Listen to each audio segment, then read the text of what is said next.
Hari ini saya akan berkongsi berkenaan ubat-ubatan yang perlu dibawa semasa menjalani ibadah haji.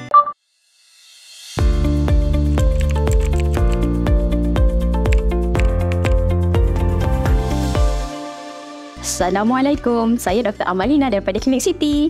Persiapan yang lengkap dan penjagaan kesihatan yang baik harus dilakukan bagi memastikan perjalanan menunaikan haji dapat dijalankan dengan sempurna. Ini termasuklah pengurusan ubat-ubatan. Jemaah haji yang mempunyai penyakit kronik seperti darah tinggi, kencing manis, sakit jantung dan tinggi kolesterol perlu membawa ubat-ubatan ke Tanah Suci. Jemaah perlu pastikan ubat-ubatan yang dibawa mencukupi untuk sepanjang 1 bulan menunaikan ibadah haji. Selalunya, jemaah haji akan diberikan bekalan ubat selama 1 bulan sebelum bertolak ke Tanah Suci. Jemaah haji perlu ingat, jangan berkongsi ubat-ubatan terutamanya kepada mereka yang mempunyai penyakit kronik. Jemaah perlu pastikan ubat-ubatan telah dilabel dengan jelas dan disimpan dalam sampul yang asal. Bagi jemaah haji terutamanya yang warga emas, di mana pengambilan ubat-ubatan harian adalah dibantu oleh ahli keluarga. Ahli keluarga perlu pastikan mereka ini diajar mengenai pengambilan ubat-ubatan tersebut dan bantu mereka semasa menyiapkan bekalan ubat-ubatan untuk dibawa ke Tanah Suci. Ubat yang memerlukan penyimpanan sejuk seperti insulin perlu dibawa dan disimpan dalam cooler bag berisi pack ice semasa dalam perjalanan dan dialihkan ke dalam peti sejuk setelah sampai ke destinasi. Jemaah juga jangan lupa untuk bawa sekali jarum dan pen insulin semasa ke Tanah Suci.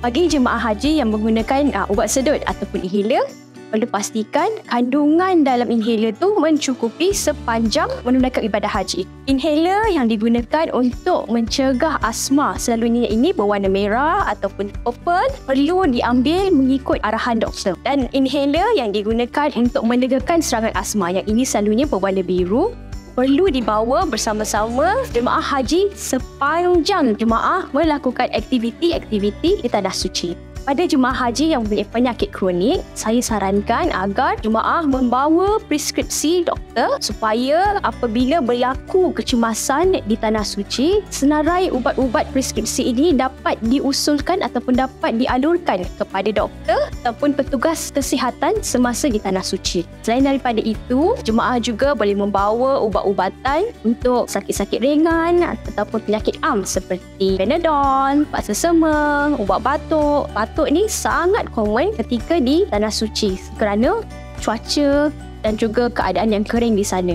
Selain daripada itu, jemaah haji juga boleh membawa ubat seperti ubat tahan sakit, ubat sakit urat, krim panas, sebab semasa menunaikan haji banyak aktiviti yang akan memerlukan jemaah untuk berjalan. Bawa juga ubat-ubat untuk merawat luka-luka kecil seperti iodine cream ataupun antiseptic cream dan juga hand dip lah. Jemaah juga boleh membawa ubat-ubatan seperti cirit birit, ubat untuk gastrik dan lain-lain.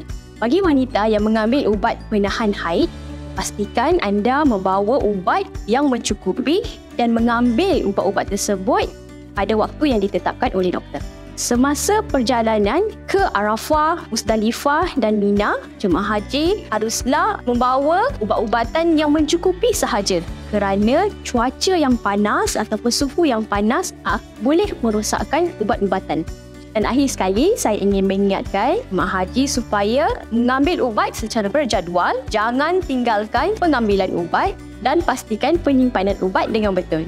Semoga tips-tips ini dapat membantu para jemaah haji untuk menjalankan ibadah haji supaya lebih lancar dan sempurna.